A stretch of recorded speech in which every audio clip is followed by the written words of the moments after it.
Another call has been issued for government to ratify an agreement that it has signed that will advance the cause of persons with disabilities.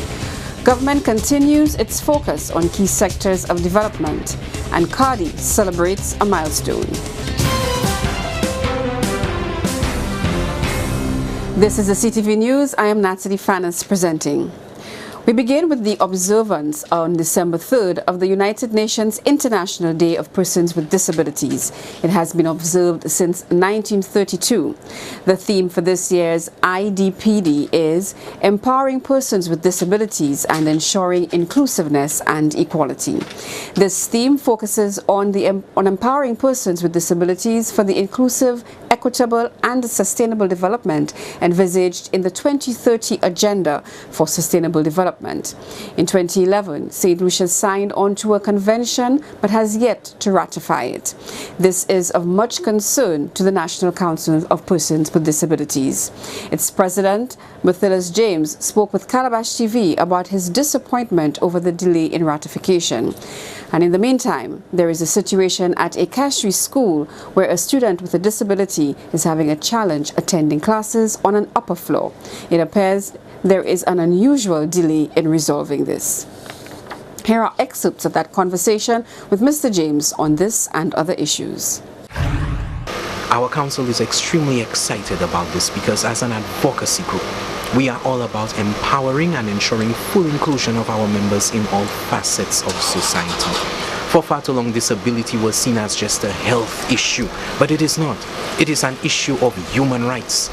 It has implication across all sectors of society, which is why we have been very excited to try to engage each cabinet minister, because in every ministerial portfolio, there are recommendations which we have, which would greatly advance the lives of our members. Thus far, I am very pleased to announce I've been granted appointments by the Ministers for Agriculture, Health and Youth, as well as the leader of the opposition, who all pledged their support and we had great dialogue. It is unfortunate, however, that the majority of cabinet ministers have not yet profited this opportunity to dialogue with us, the umbrella body for persons with disabilities, for their constituents with disabilities, for voters and taxpayers with disabilities. Because when we go to them, we don't go with questions and criticism. We go to them with suggestions on how, if you take these creative steps in your ministry, our nation could advance. Take agriculture. One may wonder, what does agriculture have to do with disability? Well, the minister was extremely pleased to listen to our suggestions for greater injection into areas such as aquaponics, hydroponics, mushroom cultivation. These are areas where farmers with disabilities can thrive because they are less labor intensive than traditional measures. Our council operates a Farmers with Disabilities Beekeeping Association. So we have farmers with disabilities who are certified to produce honey and byproducts of honey such as soaps, shampoos and so on. Persons with disabilities are independent, entrepreneurially minded professionals in all facets of society. And if there is one stigma that we do have to fight in our very understanding, compassionate St. Lucian society, it is that persons with disabilities belong at home where they are tended to by others. Such a stigma is inherent even in one of the manifesto assurances of this current administration. We are very pleased that political parties make provisions in their manifesto promises for persons with disabilities.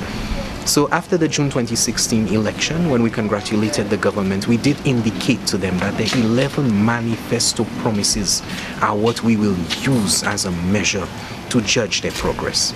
So there is this very commendable promise for tax concessions for the families and caregivers of persons with disabilities. Very good, because disability is expensive and takes a tremendous toll on caregivers. But herein lies the inherent stigma that persons with disabilities are not a meaningful, productive part of the workforce. What about persons with disabilities who are employees, who are out there working and contributing? We should directly benefit from various tax concessions and exemptions. So we wish to engage our ministers in this regard. We wish to propose to our ministers for economic development and finance the need for minimum employment quota legislation so that businesses will be mandated to ensure that a certain percentage of their workforce are qualified persons with disabilities, and that they will be given concessions and incentives, these businesses, to undertake this. Employment and education are very effective means of empowering our people. We are eager to meet with our Minister for Education to discuss the full inclusion of persons with disabilities. Right here at the National Skills Development Center where I work, we are heavily involved in dialogue about ensuring more of our trainees are youth with disabilities so that they can be trained in marketable, employable skills which will make them more independent members of society.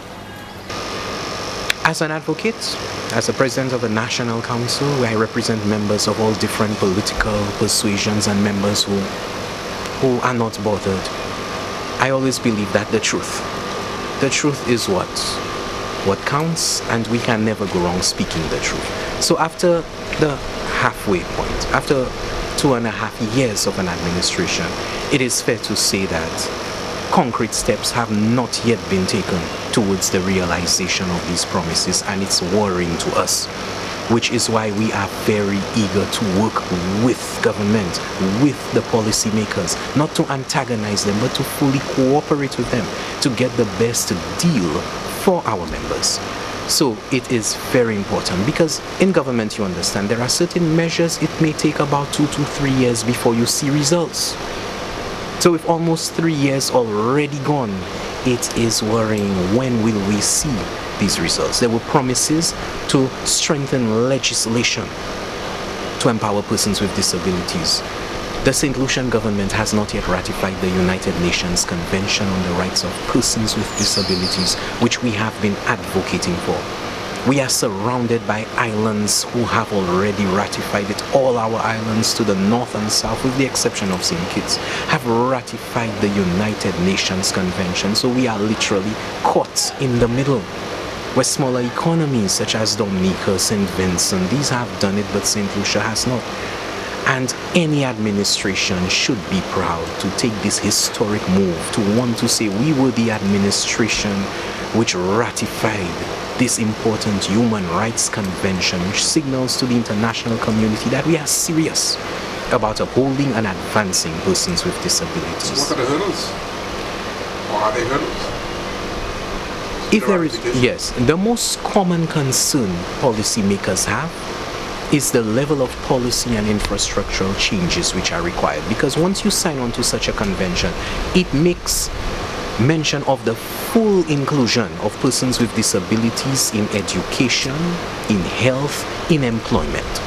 So experiences around the world, certain governments are reluctant because they believe it will place them in a bind, that they need to ensure all the public business places are retrofitted, that their cities, their public spaces grant full access. So there is a cost to infrastructural changes, and many policymakers don't want to be bound by this. But ratifying the convention, there is what we call progressive realization.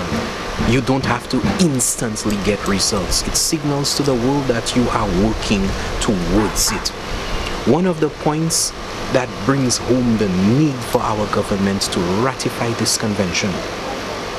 Our council has been following a very unfortunate situation at an infant school in the center of our city, where a child who uses a wheelchair, a child with a disability, one of the most vulnerable members of our society, is being denied reasonable accommodation by a principal. And by that I mean this child literally moved up to a higher class.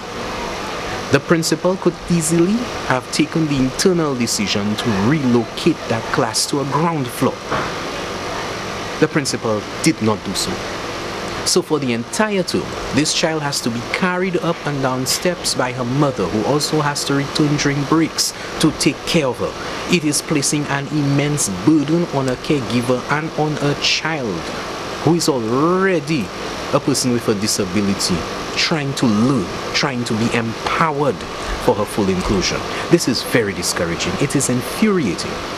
Our council has been patient because we have been told, hold on, the Ministry of Education officials are meeting, education officers, CEOs, DEOs are meeting and issuing directives to this principal. But we have waited too long. While this child has been made to suffer all of this time when an easy internal decision could have been taken for a class to be moved to the ground floor. Contrast that with the commendable case of the Castries Comprehensive Secondary School, which went through great expense to construct a wheelchair ramp for one of its students to grant that student access to higher classes. So here we have a secondary school empowering its students, instilling in them the need to foster an inclusive society and to be our brothers and sisters keeper. This is the kind of message that we need. But at a more vulnerable institution where we're dealing with an infant level child on a wheelchair, an educator, a manager has taken this very unfortunate stance.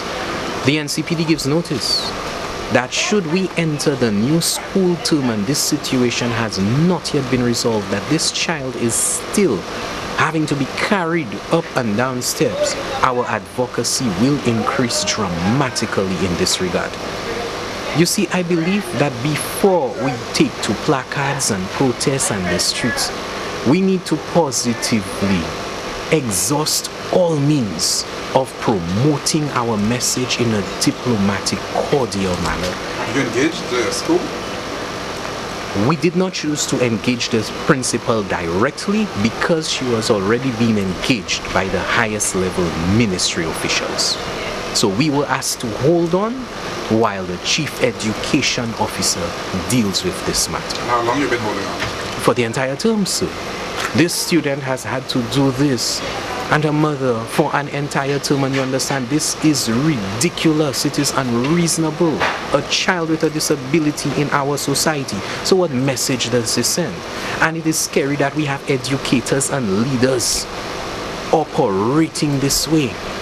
So our advocacy has to be aggressive in cases like this when the rights of our members are being so severely hindered, especially the rights of children. So is it a case of insensitivity, a case of ignorance, a case of just willfully not following? I honestly cannot speak to what is in the mind of the school administrator. But what I could tell you, so any ounce of compassion, of understanding, of being a good steward and a custodian of your responsibilities, you would want to ensure that the most vulnerable among us are given reasonable accommodation.